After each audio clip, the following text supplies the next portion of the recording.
28 വയസ്സുള്ള ഒരു പെൺകുട്ടിയുടെ ഹെൽത്തി ആയിട്ടുള്ള ഒരു പിക്ചറാണിത്. എന്നാൽ ഇതേ പെൺകുട്ടിക്ക് ഇൻസുലിൻ റെസിസ്റ്റൻസ് വന്നു കഴിഞ്ഞാൽ കുറച്ച് വർഷങ്ങൾക്കുള്ളിൽ അവരുടെ മുഖത്തും ശരീരത്തിലും കുറെ മാറ്റങ്ങൾ കാണാൻ സാധിക്കും. മുഖത്ത് അനാവശ്യ രോമ വളർച്ച വരിക, കഴുത്തിന്റെ പിന്നിൽ കറുത്ത നിറം വരിക, അതിനെ അക്കന്തോസിസ് നൈഗ്രിക്കൻസ് എന്നാണ് പറയുക. ജോ ലൈനിലൊക്കെ വലിയ ആക്നേസ് വരിക, സിസ്റ്റിക് ആക്നെ ഉണ്ടാവുക, വയറിന്റെ ഭാഗത്ത് കൊഴുപ്പ് അടിഞ്ഞു കൂടുക, എപ്പോഴും ക്ഷീണം തോന്നുക, ശരീരഭാരം വർദ്ധിക്കുന്നതായിട്ട് തോന്നുക. പല സ്ത്രീകളും ഇതെല്ലാം ഇൻസുലിൻ റെസിസ്റ്റൻസ് കൊണ്ടാണ് ഉണ്ടാവുന്നതെന്ന് തിരിച്ചറിയുന്നില്ല. അതുകൊണ്ട് തന്നെ സ്ത്രീകളുടെ അറിവിലേക്കായി എന്താണ് ഇൻസുലിൻ റെസിസ്റ്റൻസ് എന്നും ഇൻസുലിൻ റെസിസ്റ്റൻസ് നിങ്ങളുടെ ശരീരത്തിൽ എന്തെല്ലാം മാറ്റങ്ങൾ വരുത്തുമെന്നും കൃത്യമായിട്ട് പറഞ്ഞു തരാനായിട്ട് നമ്മളൊരു insulin resistance awareness series start ചെയ്യുകയാണ്. ഈ എപ്പിസോഡിൽ ഇൻസുലിൻ റെസിസ്റ്റൻസ് എന്താണെന്നും അത് കാരണം നിങ്ങൾ അവഗണിക്കാൻ പാടില്ലാത്ത സിംറ്റംസ് എന്താണെന്നും നമുക്ക് നോക്കാം. ഇൻസുലിൻ എന്നത് നമ്മുടെ ശരീരത്തിലെ ഒരു പ്രധാന ഹോർമോൺ ആണ്. നമ്മൾ ഭക്ഷണം കഴിച്ച ശേഷം ഉണ്ടാകുന്ന ഗ്ലൂക്കോസ് ശരീരത്തിലെ കോശങ്ങളിലേക്ക് എത്തിച്ച് എനർജി ആയിട്ട് യൂസ് ചെയ്യാനായിട്ട് ഇൻസുലിൻ സഹായിക്കുന്നു. അതായത് ഇതൊരു താക്കോലും പൂട്ടും പോലെയാണ്.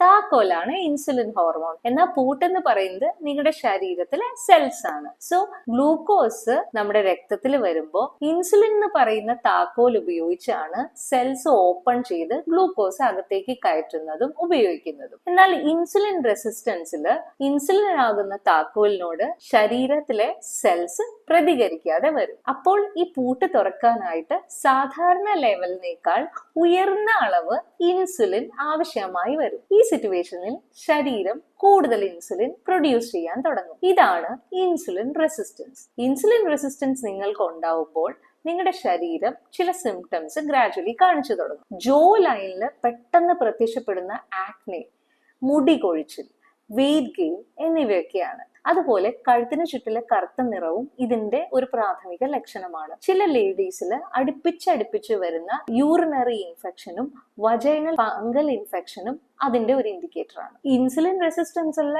എല്ലാവർക്കും അമിതവണ്ണം ഉണ്ടാവണമെന്നുമില്ല. പുറമേ നിന്ന് ലീനായിട്ട് തോന്നാമെങ്കിലും അവരുടെ ഇന്റേണൽ ഫാറ്റ് കൂടിയിരിക്കാം. ഇൻസുലിൻ റെസിസ്റ്റൻസ് സിംറ്റംസിനെ നമ്മൾ അവഗണിച്ചാൽ അത് later on pre diabetes, type 2 diabetes, PCOS, fatty liver disease എന്നിവയിലേക്ക് നയിച്ചേക്കാം. അടുത്ത വീഡിയോയിൽ ഇൻസുലിൻ റെസിസ്റ്റൻസിന്റെ പ്രധാനപ്പെട്ട ലക്ഷണങ്ങളെ കുറിച്ച് നമുക്ക് ഡീറ്റെയിൽ ആയിട്ട് ഡിസ്കസ് ചെയ്യാം. ഈ വീഡിയോ കാണാനായിട്ട് അക്കൗണ്ട് ഇപ്പോൾ തന്നെ ഫോളോ ചെയ്യൂ. ഇൻസുലിൻ റെസിസ്റ്റൻസ് ഉള്ള നിങ്ങളുടെ സുഹൃത്തുക്കൾക്ക് ഈ വീഡിയോ ഷെയർ ചെയ്യൂ.